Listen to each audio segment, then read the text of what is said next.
Today on Mike Attempts, Wright Chainsaw. I found this 1962 Wright C50 chainsaw while cleaning up my dad's garage. It's dirty but seems to be complete. This saw has a manual oiler and no safety features. It even has the original bar cover, which is really sticky. Original bar too, with a rotating tip. Let's get into it.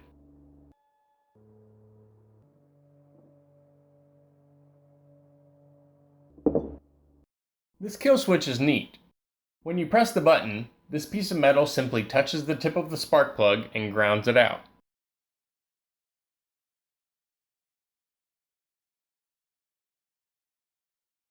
The ring terminal is only holding on by a couple strands of wire.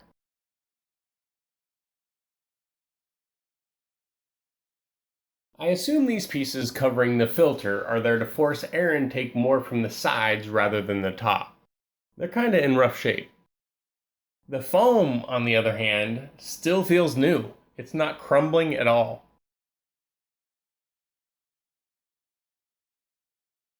Under the screen, it's not looking too good.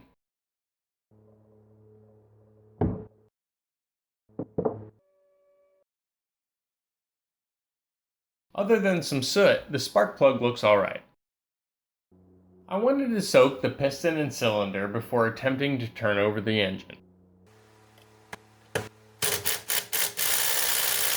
The more extensions you use, the more power you lose.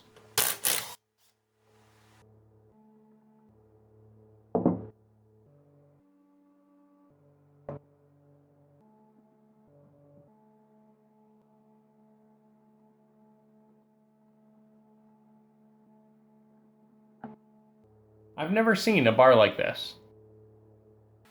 I pulled the rope really slow and the engine turns over smoothly. I removed the spark plug, added more penetrant, and turned it over a few more times. It sounds good, and definitely has compression. The ring terminal gave up and fell off.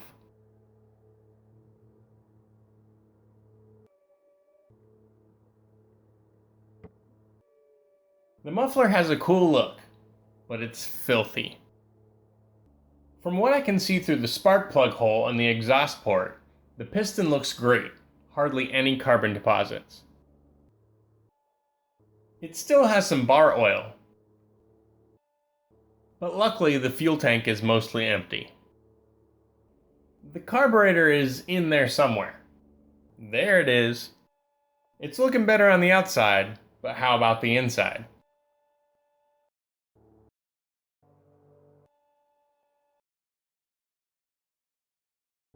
Now I can lift out the air intake. I still can't remove the carb though, because the left side nut is currently inaccessible.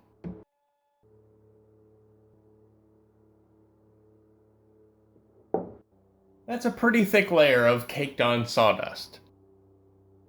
Removing this little plate should give me access to that carb nut.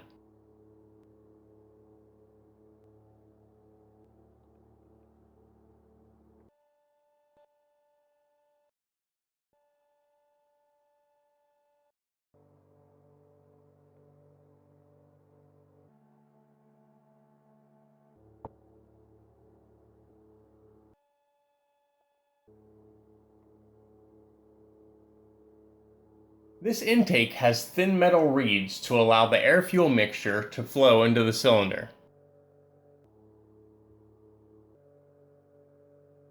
From what I can see so far, the inside of the carb isn't looking too bad.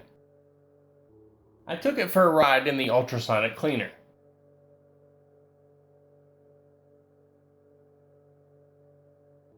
Now let's see what's inside.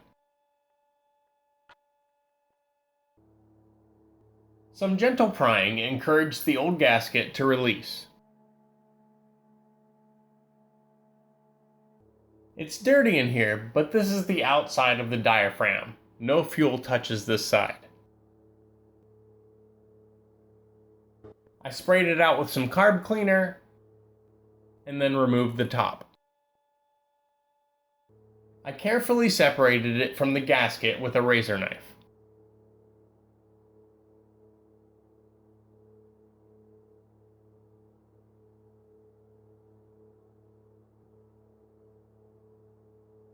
I wasn't comfortable fully removing the gasket because it seemed like it was held down in one spot by this brass piece.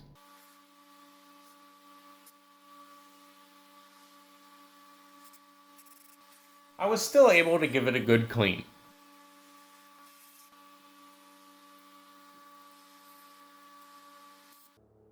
This tiny ball bearing and spring go in this hole to engage the choke detent.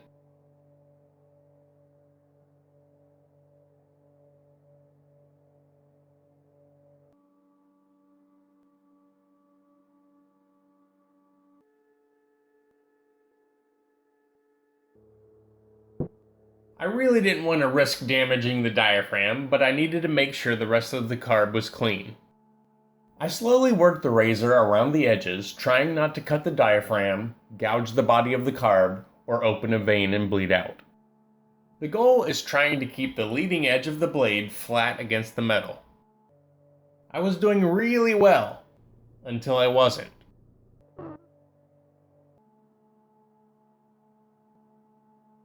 I finally got it off in one piece. I'll assess the damage later. I'm seeing all kinds of new stuff on this saw. Instead of a spring under the needle lever, the needle itself is spring-loaded. I couldn't figure out how to easily remove the needle. Nothing looked dirty and I didn't want to mess it up, so I decided to leave it in place and clean everything else. The brass piece that was securing the gasket on the other side was actually the opposite end of the needle port. I flushed it well from the other side, so it should be clean. The diaphragm is sliced on the very edge. Hopefully I can fix it. I was actually able to find a carb kit that will work for the Wright C50 and C70 chainsaws, in case I need a new diaphragm and gaskets. See the description below for a link to the kit. I applied a tiny bit of RTV to the slit with a toothpick and crossed my fingers. After dropping in the pin, I made sure to get the forked end of the lever under the top of the needle. Then I reinstalled the bottom plate.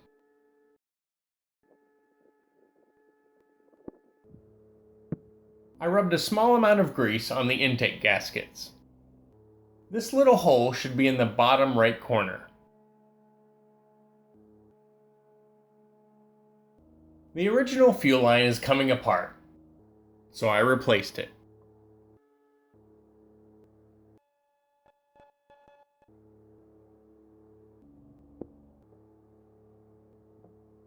I reconnected the throttle linkage,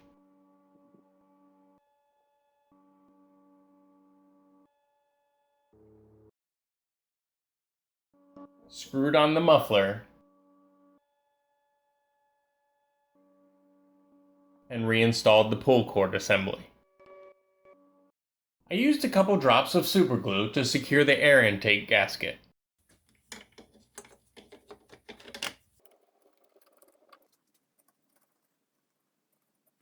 I cleaned up these pieces, and I could probably just leave them out, but maybe they help draw air from the sides, so I put them back in.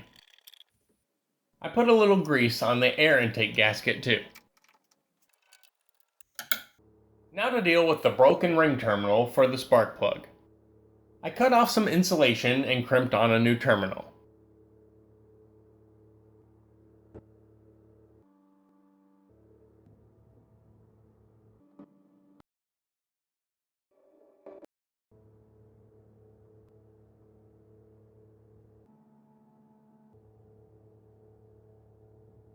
The old fuel filter is nasty, but it cleaned up well. The tip of the fuel line is loose, so I clipped a little off to give the filter a tight fit. I cleaned out the tank with a rag and rinsed with a small amount of fuel. The label calls for a 16:1 fuel-oil mix. That's 8 ounces per gallon. I did a lot of research, and supposedly, with the newer two-stroke oils, it should be safe to use half that amount. After reinstalling the bar and setting the proper chain tension, it's looking pretty good.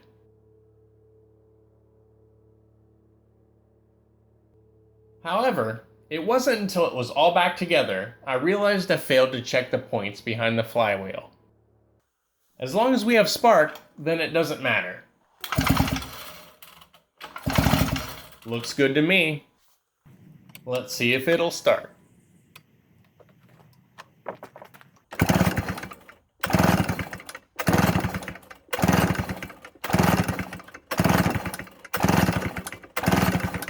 It took a lot of pulling, but I eventually started to get some promising sounds.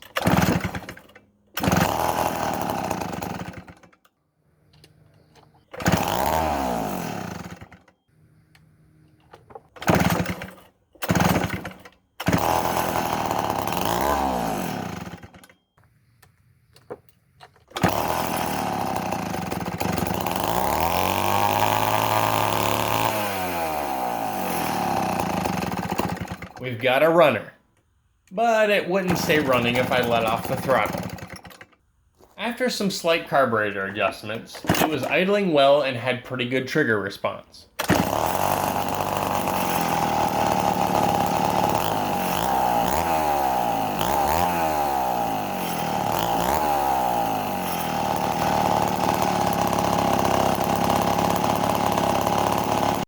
It runs, but does it cut?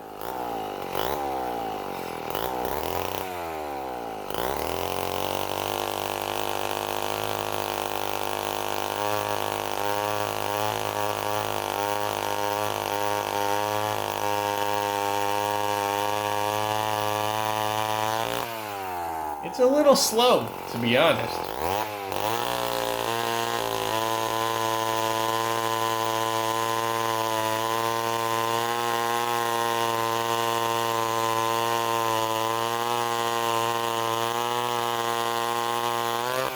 The chain isn't dull, but sharpening it would probably help. The RPM just seems slower than what I'm used to.